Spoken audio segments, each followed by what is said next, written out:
नाज़रीन, अगर आजकल आप ड्रामा सीरियल अर्तुगरुल गाजी देख रहे हैं तो आप एक किरदार से बखूबी वाकिफ होंगे। ये किरदार है नोयान का किरदार। नोयान एक मंगोल सपा सालार है जिसका गैज़ो गज़ब और बर्बरियत एक अलग ही अंदाज रखती है। नोयान और इस जैसे दीगर मंगोल सपा सालारों में जुल्म की ये अप्रोच आती है अपने हुक्मरान चंगेज़ खान की वजह से। आज हम आपको चंगेज़ खान की ज़िंदगी के 10 ऐसे वाक़यात बताएंगे जिससे आपको चंगेज़ खान की शख्सियत को समझने में आसानी होगी। हम आपको बताएंगे कि किस तरह चंगेज़ खान ने महज 14 साल की उम्र में अपनी ज़िंदगी का पहला कत्ल किया, किस तरह एक इंसान के कत्ल का बदला लेने के लिए चंगेज़ खान ने 17 लाख से ज़ायद लोगों को कुर्बानी की भीम चढ़ा दिया, और इस पुरस्कार शख्स ने जिसने अपनी सारी ज़िंदगी कत्लो गारत में गुजार दी, मरते हुए इसने किस किस्म की मुज़हिका खेज़ वसीयत की। तो चलिए शुरू करते हैं अपनी वीडियो। नंबर 10। चंगेज़ खान का बाप एक ताकतवर सरदार था, लेकिन चंगेज़ खान और उसके ख़ानदान की ज़िंदगी के हालात उस वक्त बदले जब एक दुश्मन कबीले ने चंगेज़ खान के बाप को जहर दे दिया। 14 साल की उम्र में चंगेज़ खान और उसके घर वालों से सरदारी और कबीला दोनों छिन गए और ये दर दर की ठोकरें खाने लगे। इनके पास खुराक का बंदोबस्त भी नहीं था, ये घास और पत्ते तक खाने पर मजबूर थे।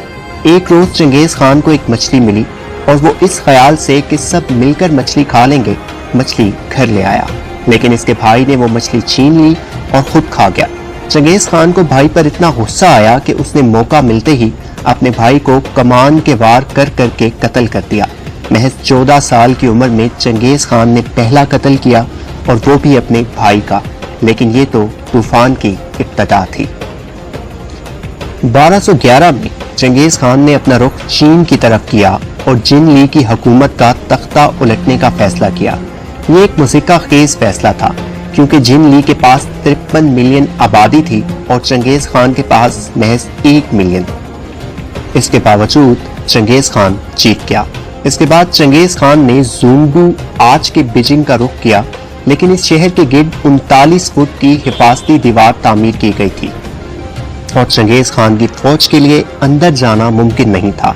लिहाजा चंगेज़ खान ने इस शहर का मुहासरा कर लिया और बाहर से किसी भी किस्म की खुराक की फराहमी अंदर जाने से रोक दी।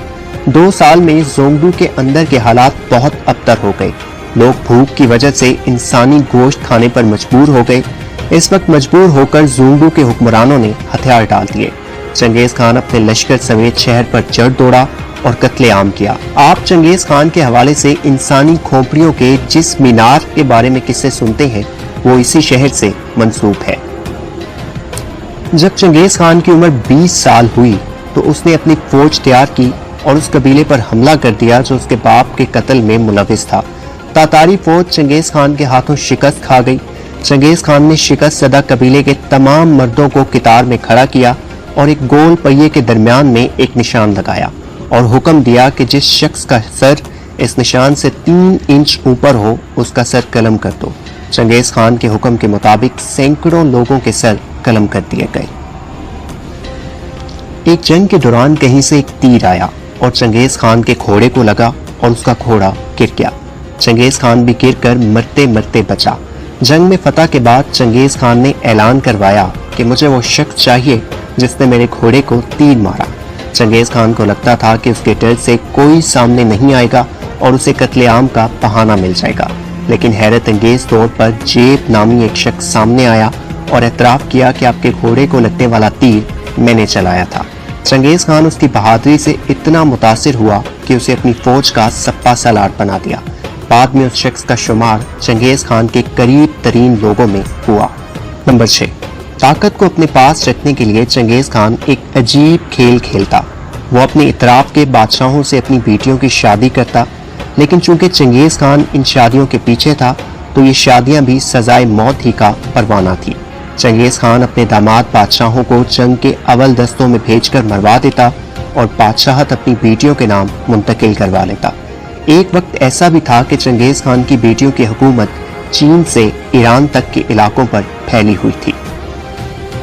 नंबर 5। हिकमत अमली के तहत अपने दामादों को कत्ल करने का मामला एक तरफ, लेकिन एक दामाद ऐसा भी था जिसे चंगेज़ खान ज़ाती तौर पर बहुत मोहब्बत करता था। प्रोकाचार नामी ये दामाद निशापुर के एक तीर अंदाज के हाथों कत्ल हो गया। चंगेज खान की बेटी ने अपने बाप से अपने शौहर के इंतकाम का मुतालबा किया। चंगेज खान ने अपना लश्कर तैयार किया और निशापुर पर चढ़ दौड़ा। मौरिखीन बताते हैं कि निशापुर की आबादी 17 लाख से जायद थी और चंगेज खान के लश्कर ने वहां मौजूद एक एक इंसान को, खा वो औरत था, बच्चा, बूढ़ा या जवान, कत्ल कर दिया। बाज मौरिखीन ये भी बताते हैं कि कुत्ते और बिल्लियों और दीगर पालतू जानवरों तक को हलाक कर दिया गया। इस तरह एक इंसान का इंतकाम चंगेज खान ने 17 लाख से जायद लोगों से लिया। 1223 में चंगेज खान की फौज रूस के अंदर मौजूद थी और दरियाए कालका की जंग जीत चुकी थी। इस फतह के बाद चंगेज खान ने अपने जर्नैलों के साथ जश्न मनाने का फैसला किया। रशिया के शहर चंगेज खान की फौज के मातहत हो चुके थे। इस अजीबो गरीब जश्न के लिए रशिया के जर्नैलों को जमीन पर लिटाया गया। उनके ऊपर एक भारी भरकम दरवाजा रखा गया।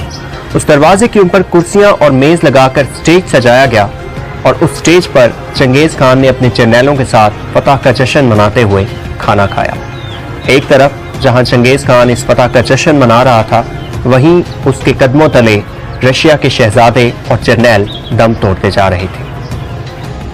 नंबर 3, चंगेज खान ने ख्वारिज़मिया नामी एक रियासत को मुश्तरका तिजारत का पैगाम भेजा, लेकिन चंगेज खान पर यकीन ना करते हुए उस रियासत के बादशाह ने चंगेज खान के एलची कत्ल कर दिए। चंगेज खान ने अपनी 2 लाख अफराद पर मुश्तमिल फौज भेजकर वो रियासत फतह की और फिर दोबारा अपनी फौज को हुक्म दिया कि एक एक इमारत जला दो ताकि इस रियासत का नामो निशान ना बचे। एक कहानी ये भी मशहूर है कि चंगेज खान ने एक दरिया का रुख मोड़ा ताकि वो दरिया बादशाह के महल वाली जगह से गुजरे और वहां दोबारा कभी कोई आबाद ना हो सके। नंबर 2, ख्वारिज़मिया पर हमले के लिए चंगेज खान ने जीजिया नामी रियासत से फौज तलब की। ये वो रियासत थी जिसे चंगेज खान फतह कर चुका था, लेकिन जीजिया ने अपनी फौज भेजने से इनकार कर दिया, जिस पर चंगेज खान ने इस रियासत पर हमला करके इसे सफ़ाए हस्ती से मिटा दिया। इस रियासत के बारे में जो थोड़ी बहुत मालूमात आज मौजूद है वो इस रियासत के पड़ोस की रियासतों के मौरिखीन ने लिखी है, क्योंकि जीजिया का अपना कोई भी इंसान उसकी तारीख बयान करने के लिए जिंदा नहीं बचा था। नंबर 1, चंगेज खान चाहता था कि किसी को भी इल्म ना हो कि वो कहाँ दफन है, इसलिए उसने वसीयत की जिसके तहत उसकी फौज के चंद लोग गुलामों के हमरा एक नामालूम मकाम पर गए और एक पहाड़ के नीचे खड़े होकर कहा कि ऊपर जाओ और चंगेज खान को कहीं भी दफन कर दो। गुलाम जब चंगेज खान को दफन करके लौटे तो उन्हें कत्ल कर दिया गया और वो फौजी जब महल वापस पहुंचे तो उन्हें भी कत्ल कर दिया गया। इस तरह ये पुरस्कार शख्स जिसने अपनी सारी जिंदगी कत्लो गारत में गुजारी एक नामालूम जगह पर दफन हो गया, एक ऐसी जगह जिसका किसी को भी इल्म नहीं था।